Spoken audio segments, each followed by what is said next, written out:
Now we're starting a new topic, that is undamped dynamic vibration absorbers.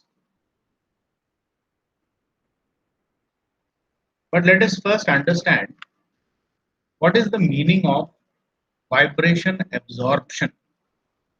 कि कोई system vibrate कर रही है तो क्या उसकी वाइब्रेशंस को एब्जॉर्ब कर लेते हैं हम? Is it something like that? Let us see this video first.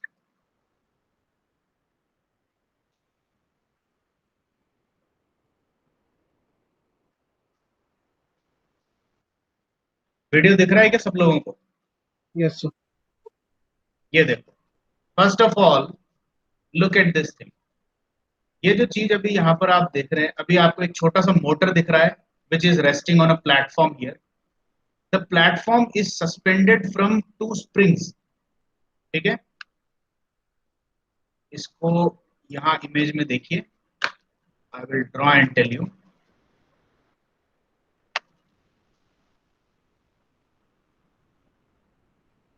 This is one spring, this is the other spring, this is the platform, and this is the motor. And this motor has got an imbalanced mass in the form of a hammer like structure. अब इसको video में देखना आप एक बार कैसे दिखता है. Look at the rotating part. देखा आपने, एक हथौड़े जैसा एक चीज है. नाउ अब इस हथौड़े जैसे चीज की खासियत क्या है?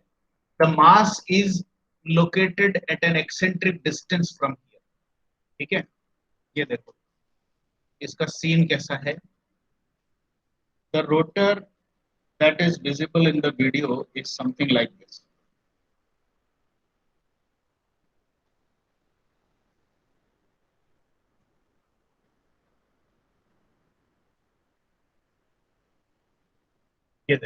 It's something like this.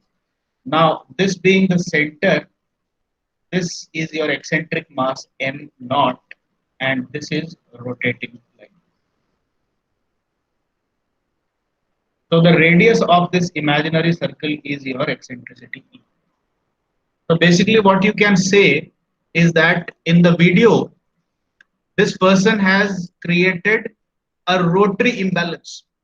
वो am not E sign omega T वाला जो कॉन्सेप्ट है, am not E omega square, जो आपका सेंट्रीफ्यूगल फोर्स बनता है, रोटेटिंग इम्बैलेंस वाला कॉन्सेप्ट है ये.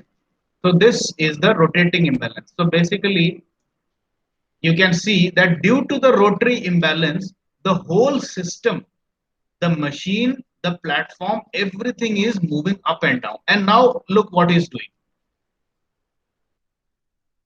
He has brought in another system. ये देखिए, now you can see that there is an additional mass at the bottom and there is another spring attached to it. ठीक है, तो अगर अपन फिगर में देखें कि ये क्या कर रखा है.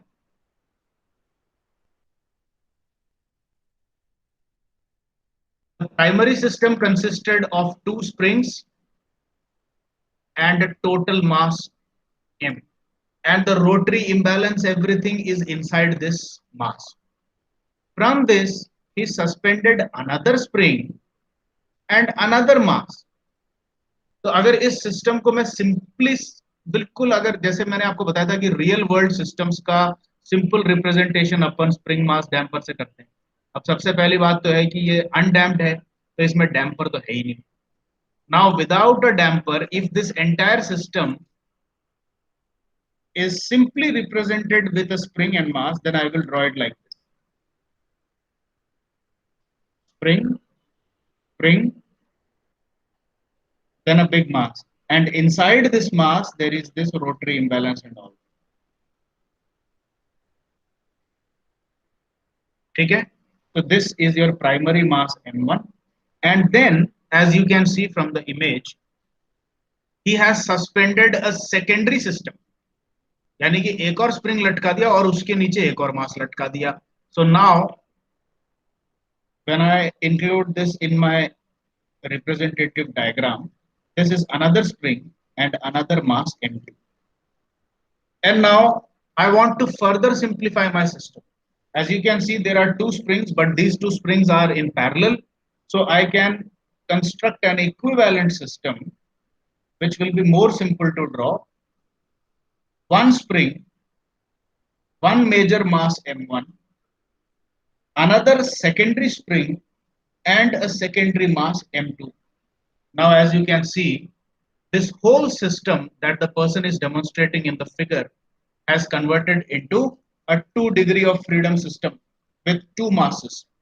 And as we have already seen, the rotating imbalance, etc., is already contained inside the first mass M1. ये देखो, ये जो मैं शेड कर रहा हूं, इस पूरे को आप एक टोटलिटेरियन सिस्टम की तरह कंसिडर करें। दोनों स्प्रिंग्स को मैंने एक जगह कंबाइन कर दिया है, तो ये तो के इक्विवेलेंट फर्स्ट स्प्रिंग आ गया। और ये जो पूरा सिस्टम है, इसको एक बड़ा सा एम कंसिडर करें, जिसके अंदर ये रोटेशन, रेसिप्रोकेशन, जो कुछ भी इम्बैलेंस सब क्रिएट हो रहा है, वो इसके अंदर हो रहा है। ठीक है, so this is M1 and below this another spring and a dead mass M2। इस M2 में कोई रेसिप्रोकेटिंग पार्ट्स नहीं है। As you can see, this is simply a dead weight. So this is K1 M1 and K2 M2। ठीक है, तो basically ये आपका 2 डिग्री ऑफ फ्रीडम सिस्टम हो गया। लेकिन अपन का अपना टॉपिक क्या है आज जो अपन पढ़ रहे हैं? The topic is dynamic vibration absorber. Now let us see the actual meaning of absorber. ठीक है, वापस से वीडियो को देखते हैं। Now look at it, he has started the motor. Now when your mass starts to rotate due to the forcing function created by the machine itself, this is a forced vibration। पहली बात आप लोग ध्यान दें, ये free vibration नहीं है, ये फोर्स्ड वाइब्रेशन है। और इसमें फोर्सिंग फंक्शन कहां से आ रहा है? F not sine omega T कहां से पैदा हो रहा है? वो मोटर के अंदर इम्बैलेंस मास, जो कि आपका हैमर है जो रोटेट कर रहा है, उसके रोटेशन के कारण ऑटोमेटिकली फोर्सिंग फंक्शन आ रहा है। So under the action of forcing function, your primary system is oscillating at a very high amplitude। देखा आपने कितना ऊपर नीचे उछल रहा है। अब आप इमेजिन करो कि अगर आपका कोई रियल मशीनरी हो जो कि 1 टन वेट का हो और किसी बिल्डिंग के ऊपर ले जाकर के इंस्टॉल कर दिया, और अगर उसमें ऐसे ऑसिलेशन आ जाए, that is equivalent to an earthquake. पूरी बिल्डिंग में अर्थक्वेक जैसी सिचुएशन आ जाएगी 1 टन की मशीन अगर ऐसे ऑसिलेट करने लग जाए तो। वापस से देखिए ये कितना बुरी तरह से उछल रहा है ऊपर नीचे। Just have a look, C this is violent. और ये एक तरह से कह सकते हैं कि नियर रेजोनेंस कंडीशन हो रखी है इस प्राइमरी मशीन में। And now look at a magic that is going to happen. Secondary system इन्होंने इसमें लटका दिया। अब देखो क्या हो रहा है। जैसे ही उसमें लटकाया, वही सेम मशीन रोटेट कर रही है, उसी सेम ओमेगा पे रोटेट कर रही है, लेकिन आपके प्राइमरी मशीन का एम्पलीट्यूड देखो, उसने उसको डिस्टर्ब करके भी देखा, but again you see the primary machine has stopped vibrating and the secondary mass is only vibrating at a small amplitude. अब जैसे ही उसको वापस से हटाया, देखो मशीन फिर वायलेंट हो गई। ये वायलेंट क्यों हो रही है? क्योंकि इसके फोर्सिंग फंक्शन का जो ओमेगा है, वो आपके ओरिजिनल प्राइमरी सिस्टम के नेचुरल फ्रीक्वेंसी से मैच कर रहा है। तो ये एक रेजोनेंस की कंडीशन पे इतना वायलेंटली ऑसिलेशन हो रहा है। और अब आप जैसे ही इसके ऊपर प्राइमरी के ऊपर एक सेकेंडरी सिस्टम को वापस से लगाएंगे, अब ये देखो एक दूसरा सिस्टम ला रहा है। He is bringing some another K and another mass. एक दूसरा सिस्टम लेकर के ये टेस्ट कर रहा है, लेकिन इसका स्प्रिंग कांस्टेंट अलग है और मास अलग है, ये देखो। ठीक है, तो another secondary system was attached and now as you can see the primary mass has stopped moving again. तो बेसिकली आप इस फिगर को और इस एक्सपेरिमेंट को देख करके ये कह सकते हैं कि मेरा प्राइमरी सिस्टम अगर बहुत वायलेंटली वाइब्रेट कर रहा हो, तो मैं एक ऐसा सेकेंडरी सिस्टम बना के डिजाइन करके ला सकता हूं, जिसको अगर मैं प्राइमरी सिस्टम के नीचे लटका दूं, तो मेरे प्राइमरी सिस्टम की वाइब्रेशंस एब्जॉर्ब हो जाएगी। या फिर आप ये कह रहे हो कि जो सेकेंडरी सिस्टम है, वो प्राइमरी सिस्टम की वाइब्रेशंस को एब्जॉर्ब कर रहा है। ठीक है, this is what you are actually saying. ये वीडियो आपको समझ में आया क्या? What is the message conveyed by this video? That there is a primary system which is oscillating with very high amplitude, You want the amplitude of the primary machine to stop. आप चाहते हो कि मैं कुछ ऐसी चीज अलग से इसमें फिट कर दूं जो कि इसके वाइब्रेशंस को एब्जॉर्ब कर ले, इसकी वाइब्रेशन को खा जाए, और वो भले से वाइब्रेट करता रहे लेकिन मेरी मशीन वाइब्रेट नहीं करे। तो इसने क्या किया, सेकेंडरी सिस्टम एक डिजाइन किया, एक मास और एक स्प्रिंग, सिंपल सा सिस्टम, ठीक है, कोई कॉम्प्लिकेटेड सिस्टम नहीं है। उस सिंपल से सिस्टम को ला करके इस पे जैसे ही अटैच किया, आपके प्राइमरी मशीन की वाइब्रेशंस हो गई खत्म। सेकेंडरी वाला सिस्टम थोड़ा बहुत उछल कूद करता रहेगा, उससे अपने को कोई फर्क नहीं पड़ता, लेकिन जो मेन मशीन आपकी बिल्डिंग पे इंस्टॉल्ड है उसका वाइब्रेशन खत्म हो गया। सेकेंडरी सिस्टम ने प्राइमरी सिस्टम की वाइब्रेशन को एब्जॉर्ब कर लिया, and now there is no danger to your building. Did you understand the concept और नॉट? जो सुन रहे हैं, जो समझने की कोशिश कर रहे हैं, एटलीस्ट दो students please reply and tell me कि ये Yes, कॉन्सेप्ट समझ में आया क्या आपको? yes, sir. सही है ना? This is the Yes, concept of a vibration absorber. Now let us come to the mathematics. अब मैं मैथमेटिकली आपको समझाना चाहता हूं। I have a primary system. अच्छा, अपन पहले से ही डिक्लेयर कर चुके हैं कि अपन जो कुछ भी समझने जा रहे हैं अब उसमें डैम्पिंग नहीं है साथ। आपके सिलेबस में भी यही दिया हुआ है, vibration absorbers are considered in the undamped condition. ठीक है, तो अपन डैम्पिंग के साथ में वाइब्रेशन एब्जॉर्बर नहीं सीख रहे, अपन बिना डैम्पिंग के सिंपल स्प्रिंग और मास सिस्टम की वाइब्रेशन को एब्जॉर्ब करना सीख रहे हैं। सो the summary of the story is like this. I have a spring of the primary machine. Primary machine की स्प्रिंग का मतलब होता है प्राइमरी मशीन के जो फ्लेक्सिबल पार्ट्स हैं, ठीक है, and the overall mass of the primary machine m1, the forcing function is being generated inside the machine itself। तो अलग से कोई फोर्सिंग फंक्शन इस पे लगाने की जरूरत भी नहीं है, और हो सकता है आप बाहर से भी लगा रहे हो, it does not matter. But while we are treating it mathematically, we will simply say कि let us apply a forcing function on the primary system f naught sin omega t। अब फोर्सिंग फंक्शन भी कई प्रकार के होते हैं, random होता है और अनप्रडिक्टेबल होता है, इस तरह के काफी सारे हैं, नॉन हार्मोनिक होता है। But according to your syllabus we will be considering only harmonic forcing function. और अगर रोटरी इम्बैलेंस से कोई फोर्सिंग फंक्शन पैदा होती है तो वो तो शर्तीय रूप से हार्मोनिक होगी, इसमें अपन को कोई शंका ही नहीं है। So let us say that some harmonic forcing function f naught sin omega t has been applied to the primary system, and now due to this forcing function my mass is going to oscillate with an amplitude of capital Y1, and I do not like this। मुझे पसंद नहीं है, क्यों? क्योंकि ये बहुत violent है। मेरी मशीन इस फोर्सिंग फंक्शन के चलते बहुत ज्यादा उछल कूद मचा रही है। So what do, you ask your vibration engineer कि भैया आप इसका कोई जुगाड़ बताओ, इसकी वाइब्रेशन को खत्म करो। तो आपने क्या किया, कोई दिक्कत नहीं साहब, 2 मिनट का काम है, एक स्प्रिंग लाओ। तो आपने उसको एक स्प्रिंग सप्लाई किया, उसने बता के दिया कि मेरे को कितने स्प्रिंग कांस्टेंट की स्प्रिंग चाहिए। तो you supplied him with spring K2 of the exact spring constant value that your engineer told you. वो उसने कैलकुलेशन करके बताया कि मुझे इतना स्प्रिंग कांस्टेंट का स्प्रिंग चाहिए। और क्या चाहिए? बोला कि मुझे एक छोटा सा मास लाके दो इतने किलो का। ही ऑल्सो टोल्ड यू कि कितने किलो का मास चाहिए। तो M2 भी आपको बता के दिया, and then he connected the spring and the mass. बोला कि अब ये मेरा बन गया ऑक्सिलियरी सिस्टम या फिर secondary system. So this thing over here is your primary system, which is vibrating under the influence of external forcing function, and you do not like the oscillations because the amplitude is very high, y1 is very high। the primary system is vibrating with a very high amplitude। you asked how to remedy this, इसको कैसे सही किया जाए, इसकी oscillations को खत्म करो।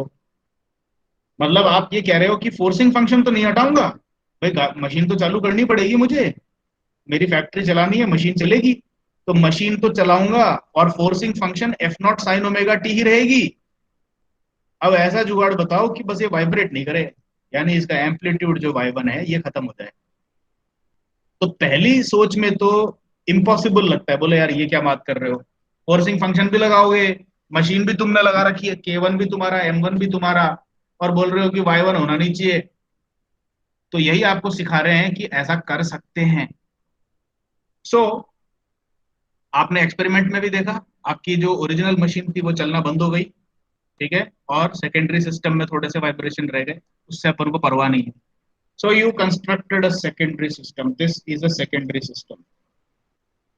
तो बेसिकली अगर आपसे पूछे प्राइमरी सिस्टम और सेकेंडरी सिस्टम है क्या, तो बोला दोनों ही स्प्रिंग मास सिस्टम है। प्राइमरी सिस्टम में भी एक स्प्रिंग और मास है, उस पर फोर्सिंग फंक्शन लग रहा है। सेकेंडरी सिस्टम में भी एक स्प्रिंग मास है, वो आपने अलग से बनाया है। And now you bring and connect this at the bottom of your primary system. तो इसको ला करके यहाँ पे कनेक्ट करेंगे, अटैच किया K2 M2। Now as soon as you connected this, secondary system का तो एक छोटा सा एम्पलीट्यूड क्रिएट हो जाएगा Y2, लेकिन इसके वाइब्रेट करने से आपको चिंता नहीं है, इसको करने दो वाइब्रेट। आपकी फाउंडेशन पे कौन सी मशीन लगी हुई है, M1 लगी हुई है, इसका वाइब्रेशन जीरो हो जाना चाहिए।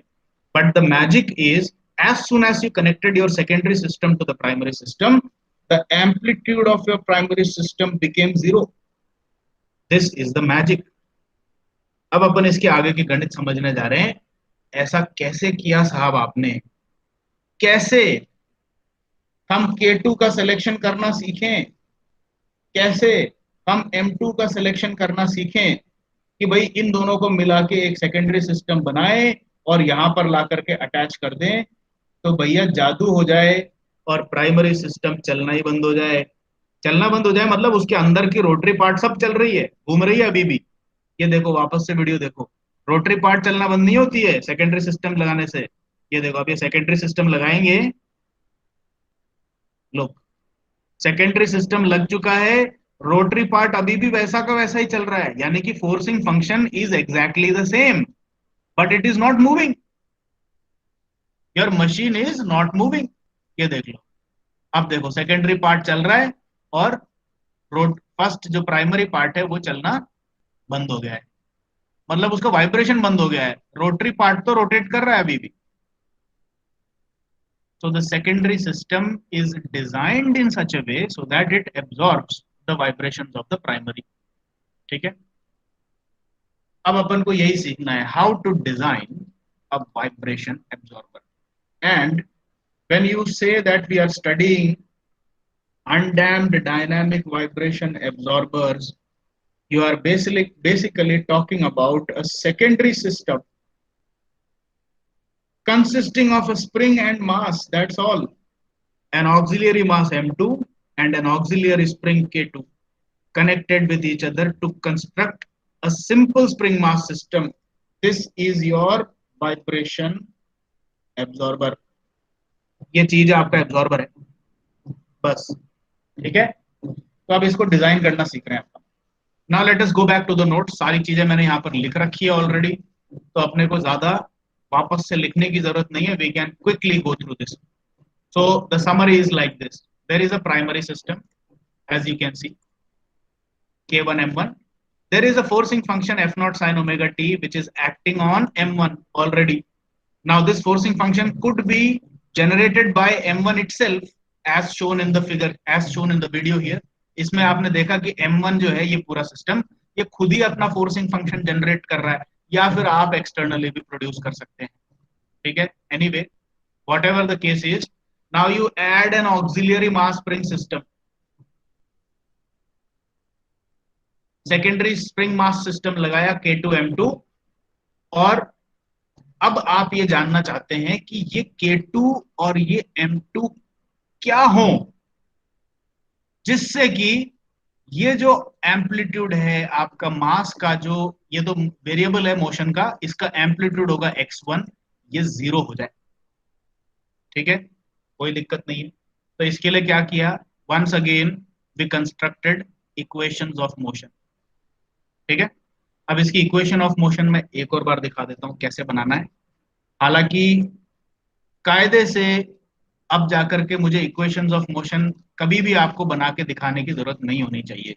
You should be perfectly capable of making the equations of motion yourself. But let us say this is the last time I am doing this. ठीक है, इसके बाद आपको खुद बनाने की प्रैक्टिस डालनी पड़ेगी. Okay, let us see how the equation of motion comes. Primary system.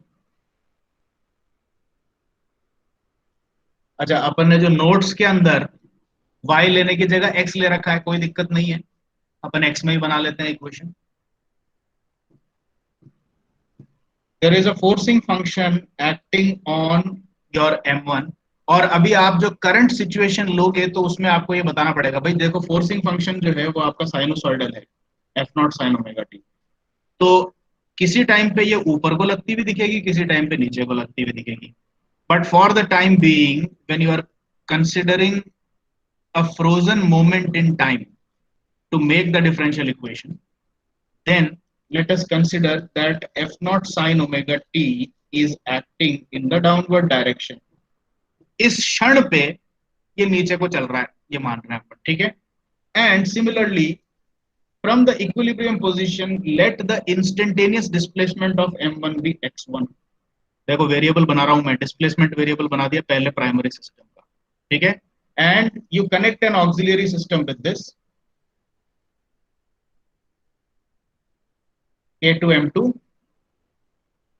and when both the systems are vibrating, let the motion of M2 be represented by X2. ठीक है. तो अब इसके चलते आपकी जो डिफरेंशियल इक्वेशन बनेगी, दो मासेस हैं, so you have to construct two differential equations. First mass का अगर मैं फ्री बॉडी डायग्राम बनाऊं, there is one downward force which is f naught sin omega t. Then there is a spring connected here, there is a spring connected at the top. ऊपर वाली spring x1 distance से नीचे को खींची हुई है, तो k1 स्प्रिंग जो है वो m1 को k1 x1 फोर्स से ऊपर को खींचेगी.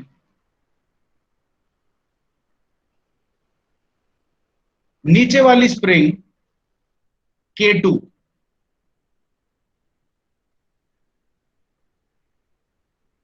x1 डिस्टेंस से तो नीचे को दबी, और x2 डिस्टेंस से उसका नीचे वाला सिरा और नीचे को खींचा.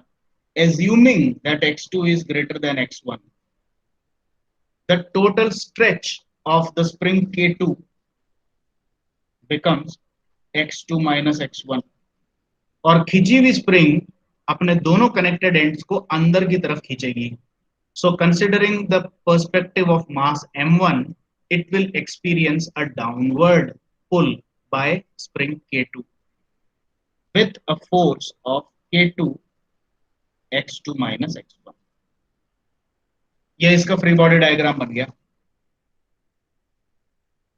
देखो ये सारी वैसी की वैसी चीजें चल रही है जो अपन ने अभी आज से पहले वाली क्लास में, इससे पहले वाली क्लास में सब किया, डिट्टो सेम चीजें चल रही है, ठीक है. So now looking at the FBD, and since you have considered all the downward directions initially, so we say that the downward direction is positive and the upward direction of all vectors is negative. तो अब इसका जल्दी से मेरे को differential equation कोई बता दे. m1 x1 double dot equal to क्या आएगा?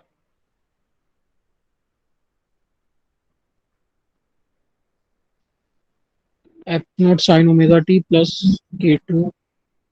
F not sine omega t positive क्योंकि नीचे को है, plus k2 into x2 minus x1 क्योंकि ये भी नीचे को है, और minus k1 x1. Minus k1 x1. ये ऐसे डिफरेंशियल इक्वेशन इसकी बनती है. Let us check it out. ये देख लो, minus k1 x1 plus k2 into x2 minus x1 plus F not sine omega T. ठीक है. सेकेंड वाले मास का आप खुद बनाएं फ्री बॉडी डायग्राम और ये चेक करें कि क्या यही डिफरेंशियल इक्वेशन आती है क्या. ठीक है. So I have explained once again how to construct differential equation. ठीक है. तो दो डिफरेंशियल इक्वेशन बन गई है. ओके. अब उसके बाद थोड़ा सा रीअरेंज किया इसको। फर्स्ट इक्वेशन में F not sine omega T को छोड़ के बाकी सारे एक साइड ले आए। सेकंड इक्वेशन में जीरो को छोड़ के बाकी सारे एक साइड ले आए। And now look at this statement, steady state. ठीक है, ये स्टेडी स्टेट की जो बात है ये सिर्फ तभी आती है जब कोई फोर्सिंग फंक्शन लगा हो। ठीक है, now let us look back and understand कि ये स्टेडी स्टेट का फंडा था क्या आखिर। तो आपको बताया था फोर्स्ड वाइब्रेशंस में जब अपन single degree of freedom system पढ़ रहे थे उस टाइम पे अपन ने डैम्पर भी लगाया था, and you applied a forcing function of f naught sin omega t। तो आपने ये देखा था कि आपकी जो सिस्टम है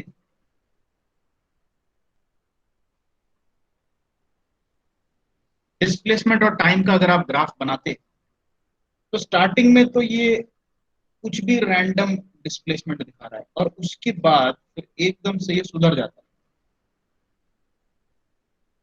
ये ग्राफ आपको याद होगा, पहले अपन ने बनाया। ठीक है, every spring mass system or every spring mass damper system, if an external forcing function is applied on it, the behavior of the displacement of your mass is always like this। ठीक है, अब इसमें ये जो उबड़ खाबड़ वाला face है वो यहां खत्म हो गया, यानी कि जिसका कोई सर पैर नहीं है। This phase is called as the transient phase.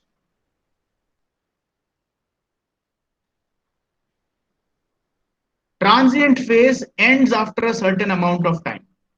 ठीक है, ट्रांजिएंट फेज जब खत्म हो जाता है फिर उसके बाद जब आपका कांस्टेंट एम्पलीट्यूड और कांस्टेंट ओमेगा, और ये जो ओमेगा, जिस ओमेगा से ये वेव फंक्शन अब आगे बिल्कुल प्यारा सा साइनोसॉइडल बन गया है, वो ओमेगा यही ओमेगा है। इसी ओमेगा की फ्रीक्वेंसी से ये साइनोसॉइडल फंक्शन आपके मास का चलेगा। इस ग्राफ का फिजिकल इंटरप्रिटेशन क्या है? इसका फिजिकल इंटरप्रिटेशन ये है कि ट्रांजिएंट फेज के टाइम पीरियड तक आपका मास जो है अजीब तरीके से वाइब्रेट कर रहा था, कभी ऊपर कभी नीचे, और कितने देर ऊपर रह रहा है उसका भी कोई अता पता नहीं है।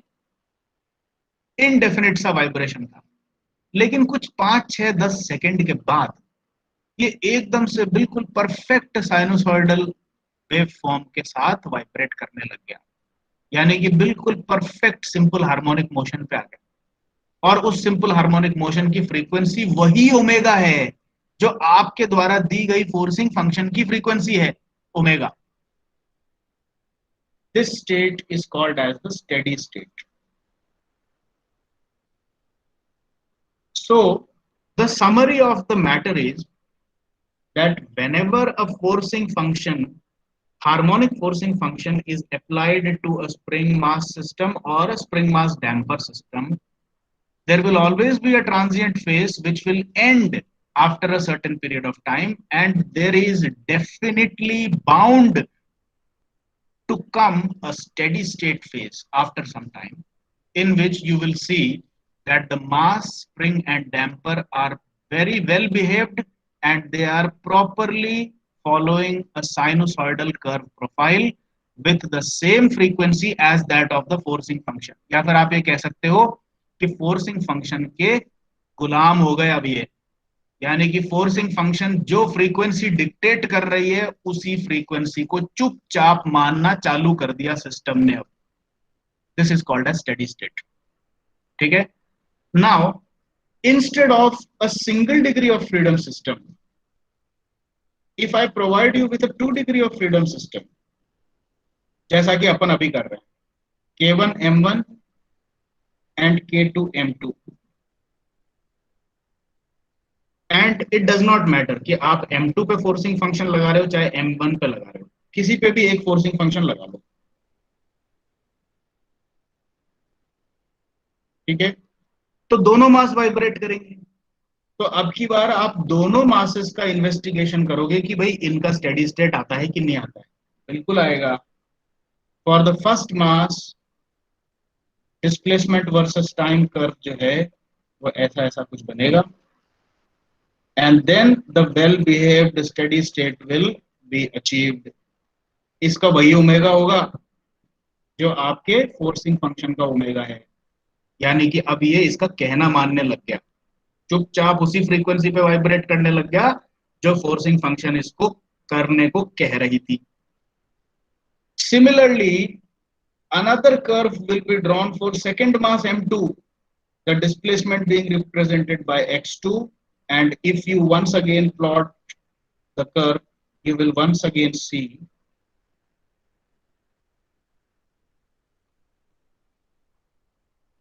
ये भी स्टेडी स्टेट में आ गया, इसकी फ्रीक्वेंसी भी वही ओमेगा होगी, ये भी चुपचाप कहना मानेगा forcing function F not sine omega T का और उसी फ्रीक्वेंसी पे वाइब्रेट करेगा। लेकिन ये जो एम्पलीट्यूड आपको दिख रहा है, मीन लाइन से कितना ऊपर या कितना नीचे आपका फर्स्ट मास जा रहा है, और मीन लाइन से कितना ऊपर या नीचे आपका सेकंड मास जा रहा है, ये दोनों अलग अलग हो सकते हैं। This is the meaning of amplitude. तो x1 और x2 तो कोई भी रैंडम वैल्यू हो गई, ये हो गई, ये हो गई, ये हो गई, ये हो गई, ये हो गई, कोई भी रैंडम वैल्यू x1 x2 आप मार्क कर सकते हैं। These are all x2, these are all x1। किसी भी टाइम पे कितना x चल रहा है ये पूछे तो x1 x2 हो गए। लेकिन कैपिटल x1 और कैपिटल x2 क्या है? स्टेडी स्टेट रीच होने के बाद फर्स्ट मास का जो स्टेडी स्टेट एम्पलीट्यूड है वो x1 है और वो कांस्टेंट है, और सेकंड मास का जो स्टेडी स्टेट एम्पलीट्यूड है x2 वो कांस्टेंट है। This is the meaning of capital x1 and capital x2 here. ठीक है, तो स्टेडी स्टेट तो आना ही आना है। एम्पलीट्यूड दोनों मासेस के अलग अलग हो सकते हैं, लेकिन ओमेगा कुल मिलाकर के स्टेडी स्टेट में वही रहेगा जो आपकी फोर्सिंग फंक्शन इसको करने को कह रही है, the same frequency as that of the forcing function.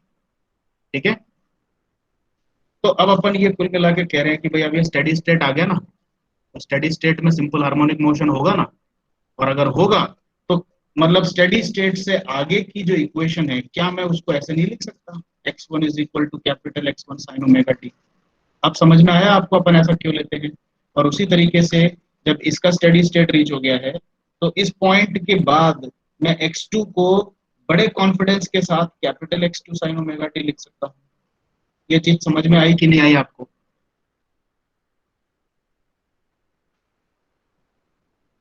Please respond and tell me whether you understood this और नॉट। Yes sir. क्लियर हो गया ना? Yes sir. अब यहाँ पर ये जो बातें आपको किसी किताब में नहीं बताई जाती, ये मैंने आपको बड़े प्यार से सब ड्रॉ करके सारा समझा दिया कि क्यों किताब ऐसे लिखते हैं, in steady state let x1 be equal to capital x1, x2 be equal to capital x2। क्यों? ये अब आपको समझ में आ गया। ठीक है, तो कुल मिला के ये बात थी, आपने प्राइमरी सिस्टम लिया, there was a forcing function, secondary system attach किया, तो जाहिर सी बात है दोनों प्राइमरी और सेकेंडरी का कुछ ना कुछ x1 x2 इसका वेरिएबल होगा। If the amplitudes in steady state reach होने के बाद दोनों मासेस इसी सेम फोर्सिंग फंक्शन की ओमेगा पे वाइब्रेट करेंगे, ये तो पक्का ही है। एम्पलीट्यूड अलग अलग हो सकते हैं इसलिए x1 x2 ले लिया, लेकिन कुल मिलाकर के होंगे तो सिंपल हार्मोनिक ही, जैसा कि यहां दिखाया है। स्टेडी स्टेट में सिंपल हार्मोनिक मोशन पक्का मिलेगा। So assuming this to be the output of x1 and x2, अब आपको क्या करना है, x1 डबल डॉट निकाल लेना है। कैसे निकालेंगे? इसको दो बार डिफरेंशिएट करो। x2 डबल डॉट निकालेंगे, इसको दो बार डिफरेंशिएट करो, वही सेम चीजें जो अपन अभी तक करते आए हैं। Now substitute x1 x2 x1 double dot and x2 double dot, इन चारों चीजों के जो एक्सप्रेशंस आपके पास आएंगे इनको इन दो इक्वेशंस में सब्स्टिट्यूट करिए। देखिए x1 डबल डॉट यहां रखो, x2 डबल डॉट यहां रखो, x1 x2 x2 x1, इन जगहों पर इन सारी चीजों को सब्स्टिट्यूट करेंगे, साइन ओमेगा टी सारे जगहों से कैंसिल आउट हो जाएंगे, एंड योर फर्स्ट इक्वेशन, आप इसको सिंप्लीफाई करके देखना, this is your task now. ठीक है, first equation after this substitution becomes this. and the second equation after substitution becomes this. तो क्या किया है अपन ने, डिफरेंशियल इक्वेशन बनाई, x1 equal to capital X1 sine omega t, x2 equal to capital X2 sine omega t assume किया। ये जो graph वाफ मैंने बनाया आपको बना के बताने की जरूरत नहीं है, आपको सिर्फ उतनी बातें करनी है जैसा मैंने यहाँ नोट्स में लिखा हुआ है, ठीक है। बैकग्राउंड आपको समझ में आ गया है, but you have to save as much time as possible in your written exam. मैंने कुछ बच्चों को ऐसा देखा है जो मेहनती हैं और बहुत सारी चीजें एक्सप्लेन करने की कोशिश करते हैं, लेकिन वो गलत स्ट्रेटजी है। इट्स हाईली अप्रिशिएबल कि उन बच्चों ने चीजों को समझ के उसकी गहराई में जाने की कोशिश की है, लेकिन गलती यह है कि वो एग्जाम में उसको रिप्रोड्यूस करने की कोशिश कर रहे हैं। That is a very big mistake, that wastes a lot of time. और अच्छे अच्छे स्टूडेंट्स का मैंने देखा है 4 क्वेश्चन देते हैं तो उसमें से 2 ही अटेम्प्ट कर पाते हैं। क्यों? क्योंकि उन दोनों क्वेश्चंस पे पूरा टाइम लगा दिया। Bad strategy, bad strategy in for your examination. Concisely बात करना सीखो, क्योंकि एग्जामिनर को इंटरेस्ट नहीं है कि भाई capital X1 sine omega T क्यों लिया आपने, पता है ना तुमको, बस दैट्स इट। अगर कोई पूछे स्पेसिफिकली कि एक क्वेश्चन ऐसा बना दे, चलो कभी कभी थोड़ा हाई लेवल का क्वेश्चन पेपर आ जाता है, उसमें कोई पूछ भी सकता है कि भाई what is the reason behind the assumption that you consider x1 equal to capital X1 sin omega t and x2 is equal to this, तो बताओ ये बातें। लेकिन जब तक ऐसा नहीं पूछा जाए बस बोल दो, बात खत्म। तुम्हें भी पता है, हमें भी पता है, आगे चलो। So keep your answers concise. This advice is for those students who have a very bad habit of going into detailed explanations and writing them down unnecessarily in exam paper. चलो ठीक है, अब ये दोनों इक्वेशन मिल गए। अब आप देखें इसमें से small x1 small x2 eliminate हो गए और अब आपकी दोनों इक्वेशंस एम्पलीट्यूड के टर्म्स में आ गई। कैपिटल X1 और कैपिटल X2 ही सिर्फ अननोन रह गए इसमें, और ऑब्वियसली ओमेगा भी। अच्छा, ये ओमेगा अभी अननोन नहीं है। जब अपन फ्री वाइब्रेशंस कर रहे थे और उसमें नेचुरल फ्रीक्वेंसी पता करने की कोशिश कर रहे थे, तब तो ये ओमेगा अननोन था, लेकिन अभी ये पता है। अच्छा, कोई मुझे बताओ कि ये कहां से पता है मुझे, ये ओमेगा क्या है? इन दोनों इक्वेशंस में जो ओमेगा आ रही है, मैं क्लेम कर रहा हूं कि मुझे पता है ये। अब आप बताओ कि मैं कैसे क्लेम कर रहा हूं कि मुझे पता है? How do I know this?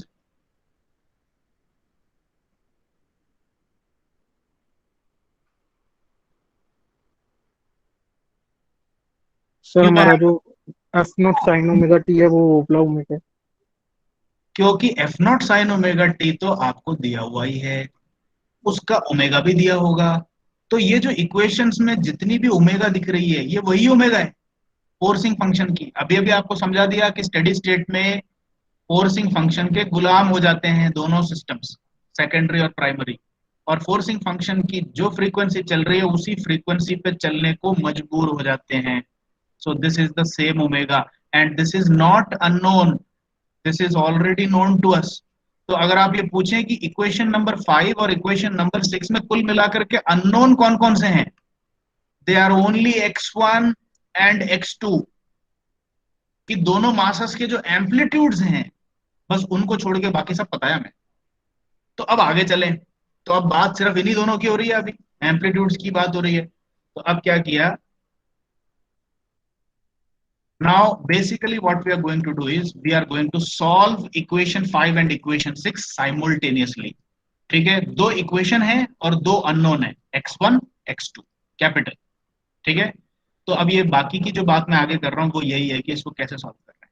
देखिए इक्वेशन नंबर 6 में x2 को अकेला पकड़ा, ये वाली टर्म डिनोमिनेटर में लिया है, इसके नीचे ये बन गया। ठीक है, इक्वेशन नंबर 6 से x2 का एक्सप्रेशन अब ये बन गया, और x2 का जो ये पूरी वैल्यू है इसको ले जा करके मैंने इक्वेशन नंबर 5 में यहां पे सब्स्टिट्यूट कर दिया। ये कर रहा हूं।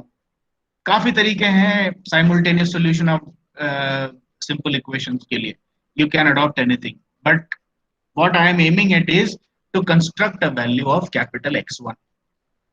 x1 के एम्पलीट्यूड का एक एक्सप्रेशन बनाना चाहता था मैं, तो x2 की वैल्यू इसमें सब्स्टिट्यूट की तो x2 भी एलिमिनेट हो गया, अब इक्वेशन 5 में सिर्फ एक ही अननोन रह गया, कैपिटल X1। तो बाकी सारे टर्म्स को राइट साइड में शिफ्ट किया, तो कैपिटल X1 का एक्सप्रेशन ये बन गया। यानी कि ये एक्सप्रेशन मेरे को अभी क्या कह रहा है कि K2 K1 की स्प्रिंग्स लेकर के M1 M2 की मासेस लेकर के F0 की फोर्सिंग फंक्शन लगा करके ओमेगा की फ्रीक्वेंसी पे वाइब्रेट कराऊं, तो मेरे पहले मास का एम्पलीट्यूड कितना निकलेगा, ये बोल रहा हूं मैं, ये निकलेगा। This is what I have derived here. अब अपन देखें कि ये क्यों डिराइव किया है। This is the crux of the matter. For X1 to be zero, क्या देखा अपन ने अभी, आपने जब वाइब्रेशन का एग्जाम्पल देखा, अभी कैपिटल ये जो वाइब्रेशन का एम्पलीट्यूड चल रहा है मीन पोजीशन से जितना ऊपर नीचे आपको ये जाता हुआ दिख रहा है, ये देखिए वीडियो में, ठीक है, ये कैपिटल X1 से वाइब्रेट कर रहा है, ये एम्पलीट्यूड इज कैपिटल X1, ठीक है, मीन पोजीशन से कितना ऊपर नीचे जा रहा है। अब जैसे ही आपने इसके ऊपर सेकेंडरी सिस्टम को अटैच किया, let us see what happens. देखो, अब बस सेकेंडरी सिस्टम वाइब्रेट कर रहा है, मेन सिस्टम ने वाइब्रेट करना बंद कर दिया। मेन सिस्टम ने वाइब्रेट करना बंद कर दिया बोलने का मतलब क्या है, यही तो मतलब है कि कैपिटल X1 जीरो हो गया। मानते हो कि नहीं मानते हो? Yes layman sir. लैंग्वेज में ये बोलना कि मेरा प्राइमरी सिस्टम वाइब्रेट करना बंद कर चुका है, इसका मतलब क्या है कि प्राइमरी सिस्टम का एम्पलीट्यूड जीरो हो गया, यही मतलब हुआ ना। तो कैपिटल X1 को मैं जीरो करना चाहता हूं, तो क्या करना पड़ेगा आप बताओ। कैपिटल X1 का एक्सप्रेशन है ये, and I want to make capital X1 equal to zero. तो क्या उसके लिए नेसेसरी कंडीशन ये नहीं हो जाएगी कि इसका जो न्यूमरेटर है ये जीरो होना पड़ेगा? एग्रीड और not? Yes yes sir. Sir. Yes sir. तो न्यूमरेटर को जीरो पुट कर दिया। देखो न्यूमरेटर क्या है, F0 K2 minus M2 omega square, this thing I put equal to zero. So this is the condition for my X1 to become zero. अब इसको मैंने रीअरेंज किया, F0 तो जीरो के नीचे जाके खत्म हो गया, K2 minus M2 omega square से जब ओमेगा निकाली तो ये निकल के आया under root of K2 by M2, that is the natural frequency of auxiliary system considered alone। अब इस फैक्ट को यहां पर मैंने वर्बली लिखा हुआ है, इसको मैं थोड़ा सा आपको अपनी भाषा में समझाता हूं ताकि और क्लियर हो जाए क्या कंडीशन निकल के आई। ये पूरी कहानी जो अभी आपको समझाई वो अब मैं बिल्कुल कंसाइज करके पत्थर के अंदर इसको सांच के डाल रहा हूं। I am going to make a perfect frame out of it so that you remember it like this, ठीक है। Primary system forcing function, due to the forcing function the primary system was vibrating at an amplitude of capital X1। in order to eliminate this amplitude, that means in order to make X1 equal to zero, I added a secondary system। इस X1 को zero बनाने के लिए ही मैं secondary system लेकर के आया था, ये चीज याद रखना जरूरी है। तो K2 M2 में लेकर के आया जिससे कि X1 जीरो हो जाए। अब इसकी जो कंडीशन थी कि ये K2 और M2 कैसे हो कि आपका X1 जीरो हो जाए, तो उसकी कंडीशन है कि आपके एक्सटर्नल फोर्सिंग फंक्शन की जो ओमेगा है साहब, बोले हाँ है, इस ओमेगा के बराबर अगर under root of K2 by M2 हो तो X1 जीरो हो जाएगा, ये है बात। तो अब आपके पास में एक टेक्निक मिल गई, एक आइडिया मिल गया कि भाई अब अपन ये जो K2 और M2 जो सिलेक्शन करते हैं ना, अब आप स्टार्टिंग में मैंने आपको ऐसा कहा था कि भाई एक इंजीनियर को ये पहेली दी गई, यार आप एक ऐसा स्प्रिंग लेके आओ और एक ऐसा मास लेके आओ जिसको कनेक्ट करके सेकेंडरी सिस्टम बनाऊं और प्राइमरी के नीचे फिट कर दूं तो प्राइमरी का एम्पलीट्यूड 0 हो जाए। तो अब आपको ये इसकी टेक्निक मिल गई। क्या करना पड़ेगा आपको, सिर्फ सरल भाषा में ये बता देता हूं, K2 और M2 को ऐसा सेलेक्ट करो कि K2 बाई M2 का अंडर रूट लूं तो वो एग्जैक्टली आपके प्राइमरी के ऊपर लगने वाली फोर्सिंग फंक्शन की ओमेगा के बराबर हो।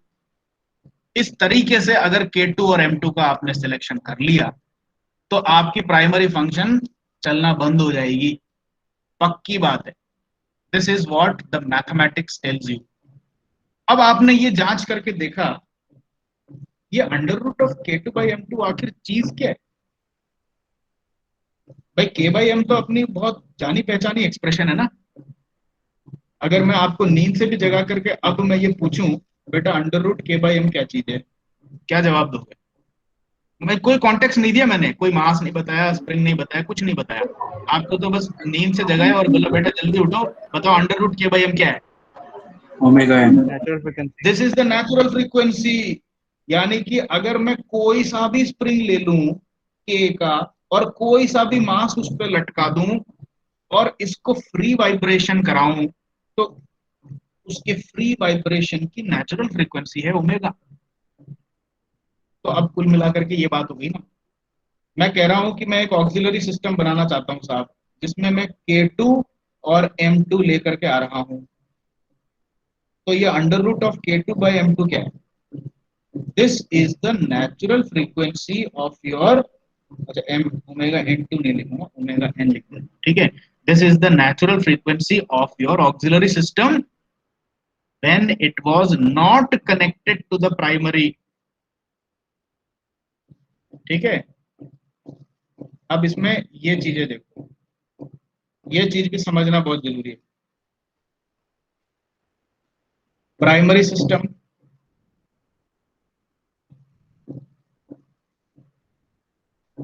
Secondary system. प्राइमरी सिस्टम पे जब तक सेकेंडरी सिस्टम नहीं लगा तब तक उसकी भी एक नेचुरल फ्रीक्वेंसी है। इसको मैं ओमेगा 1 कह देता हूं।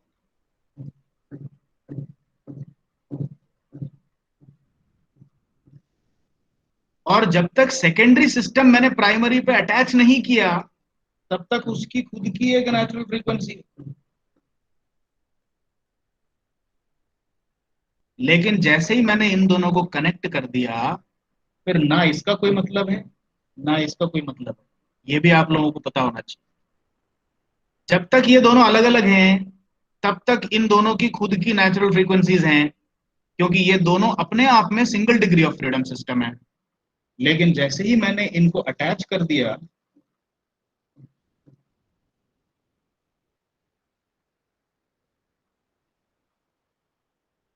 अब इन दोनों फ्रीक्वेंसीज से इस नए 2 डिग्री ऑफ फ्रीडम सिस्टम का कोई लेना देना नहीं है।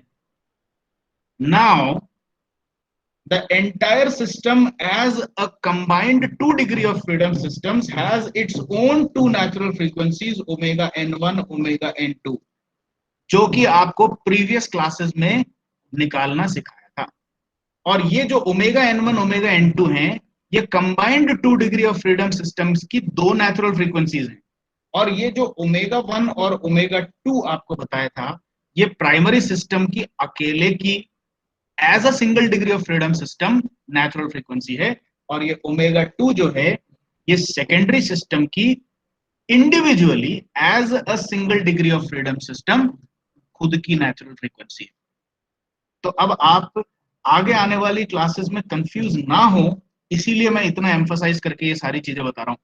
तो अब आपके पास 4 नेचुरल फ्रीक्वेंसीज हैं, और ये चारों नेचुरल फ्रीक्वेंसीज मैं इतनी रैंडमली रोटेट करूंगा अब आने वाली क्लासेस में, मतलब मैं अपनी इच्छा से नहीं कर रहा हूं, जरूरत पड़ेगी अपन को रोटेट करने की, कि किसी भी टाइम पे कहीं ओमेगा 1 आ रहा है, कहीं ओमेगा 2 आ रहा है, कहीं ओमेगा n1, कहीं ओमेगा n2 आ रहा है। तो आपका दिमाग अब इतना चकरा सकता है, अरे यार ये कौन सी फ्रीक्वेंसी की बात हो रही है, अब इसमें से नेचुरल कौन सी है, अननेचुरल कौन सी है, फोर्सिंग कौन सी है। अच्छा, अब इन चारों के अलावा एक ओमेगा और है, ये क्या है?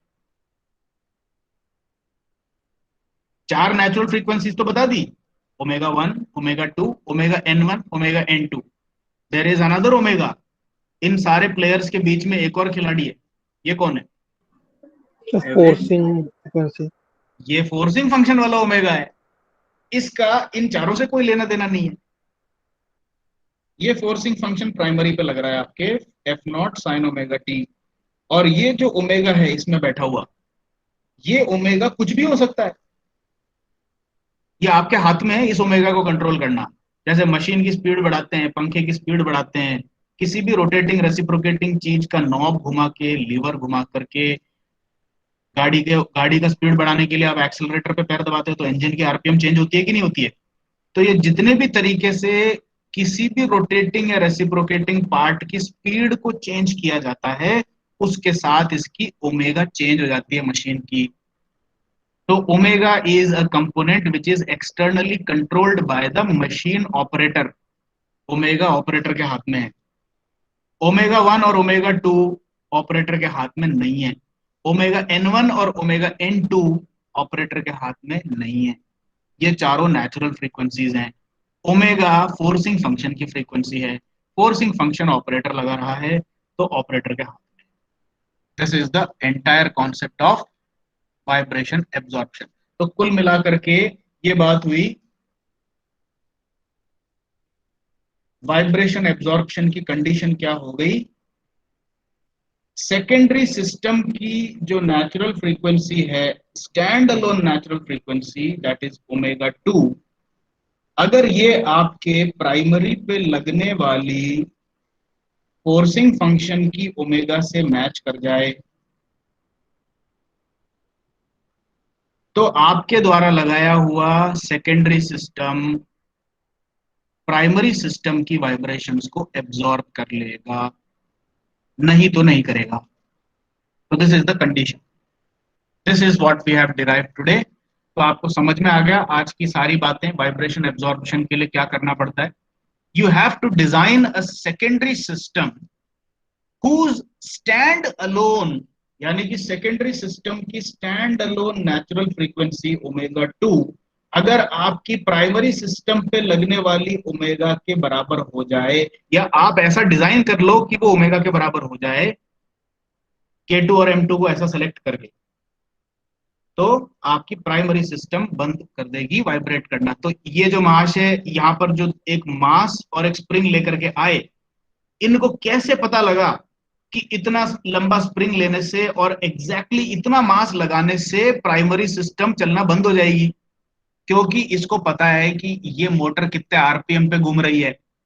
तो इसके आरपीएम का ओमेगा निकाल लो और उसी ओमेगा के वैल्यू के बराबर इस सेकेंडरी सिस्टम के K2 और M2 को डिजाइन कर लो ताकि वो ओमेगा के बराबर under root K2 by M2 आ जाए.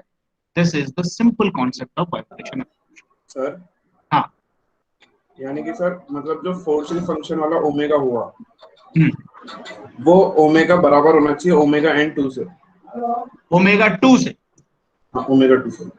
ओमेगा n2 जब दोनों कंबाइन हो जाती हैं तो उसके बाद इनकी जो दो नेचुरल फ्रीक्वेंसीज निकलती है 2 डिग्री ऑफ फ्रीडम के हिसाब से, वो है ओमेगा n2.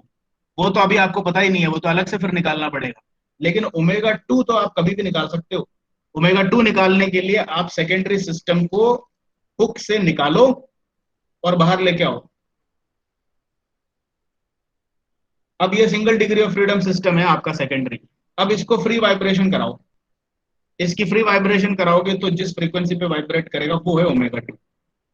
वो बराबर होनी चाहिए फोर्सिंग फंक्शन के ओमेगा से. वो बराबर होनी चाहिए फोर्सिंग फंक्शन ओमेगा के. तो अब आप इसके लिए ये K2 और M2 तो डिसाइड कर ही सकते हो ना. These are two values. तो आप कुछ भी स्प्रिंग ले आओ, कोई सा भी स्प्रिंग ले आओ, ठीक है. और जैसे मैं एक एग्जांपल बताता हूं. This is also an interesting thing. ये आपसे क्वेश्चन में भी पूछा जा सकता है. मेरे फोर्सिंग फंक्शन की वैल्यू है ओमेगा की 12 रेडियन पर सेकेंड, ठीक है.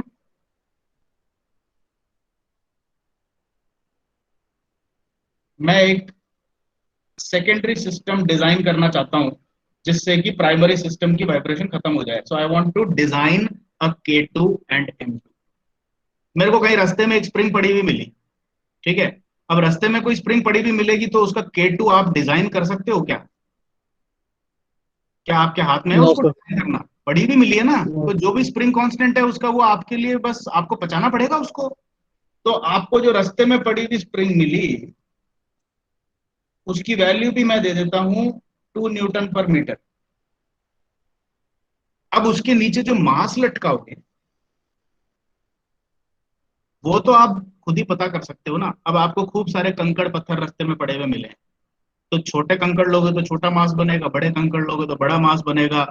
या फिर आप एक टोकरा ले लो, एक बॉक्स, और उस बॉक्स के अंदर मिट्टी भरना स्टार्ट कर दो, तो आप एग्जैक्टली कंट्रोल कर सकते हो कि आप कितना मास बना रहे हो। एंड यू सस्पेंड दिस टोकरी of sand below your spring. तो M2 तो खुद ही डिजाइन कर सकते हो ना। तो अब आप मेरे को ये बताओ कि कितना मास लोगे, आपको पड़ी हुई मिली स्प्रिंग 2 न्यूटन पर मीटर की। अब मास कितना लेना पड़ेगा जिससे कि मेरा जो सेकेंडरी सिस्टम है K2M2 वो ऐसा बन जाए जो कि मेरे वाइब्रेशन एब्जॉर्बर के काम में आ जाए। 72 न्यूटन। कैसे पता किया? आपको ओमेगा के बराबर ओमेगा 2 को रखना पड़ेगा। This is the condition for vibration absorption which is equal to under root of K2/M2। तो आपको क्या करना पड़ेगा? Omega square is equal to K2/M2। Omega square है 12 का स्क्वायर, तो M2 जो हो गया that is K2 divided by 12 का स्क्वायर। कितना आता है point K2? Zero one three eight हाँ, this is 2 divided by 144 point. 0138 अब देखो kg। 0.0138 kg का मतलब कितना है? 13.8 ग्राम, है ना? Yes sir. अब देखो जादू, आपकी 1 टन की मशीन है साहब, ठीक है? ये फाउंडेशन पे भयानक उत्पात मचा रही है। 1 टन की मशीन है, इसके ऊपर एक छोटा सा टैग लगाओ मेटल का, आपको रास्ते में पड़ी हुई स्प्रिंग K2 लगा दो, और उसके नीचे मात्र 13.8 ग्राम की वेट लटका दो, आपकी मशीन ने वाइब्रेट ही करना बंद कर दिया। तो ये बताओ, ये गजब की इंजीनियरिंग है कि नहीं है? Think about it and tell me, isn't it a wonderful piece of engineering? 1 ton की मशीन की वाइब्रेशन जो कि प्राइमरी सिस्टम थी, इसका K1 और M1 सब कुछ चल रहा है, इसका एम्पलीट्यूड भयानक उत्पात मचा रहा है। आपकी जो फोर्सिंग फ्रीक्वेंसी है, इसमें जो घूमती हुई फ्रीक्वेंसी है उसकी वैल्यू है 12 रेडियन पर सेकेंड। 12 रेडियन पर सेकेंड पे ये वाइब्रेट कर रही है, इस पे F0 sin ωt लग रहा है, और ओमेगा जो है वो 12 रेडियन पर सेकेंड थी। कितनी सिंपल इंजीनियरिंग है और कितनी जाने बच सकती है इससे। रास्ते में पड़ी हुई एक स्प्रिंग मिली, उसके साथ में मास पता कर लिया, और मास भी कितना सा है, मात्र साढ़े मतलब मुश्किल से 14 ग्राम का मास लटका दो इस पे कहीं पे भी मशीन पे, सेकेंडरी सिस्टम प्राइमरी पे लग गई, और प्राइमरी सिस्टम ने वाइब्रेट ही करना बंद कर दिया। Don't you find it fascinating और नॉट? क्या कहते हो? यस। समझ में आ गया वाइब्रेशन एब्जॉर्प्शन का कॉन्सेप्ट पूरा? Yes sir. Yes ma'am. ठीक है, अब इससे आगे की कहानी अपन कल कंटिन्यू करेंगे। अभी धीरे धीरे कॉम्प्लिकेशंस और बढ़ रही हैं। I will send you the notes today.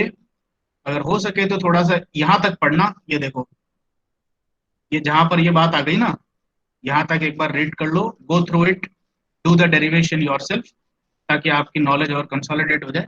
बाकी अपन कल पढ़ेंगे। Now let me take your attendance.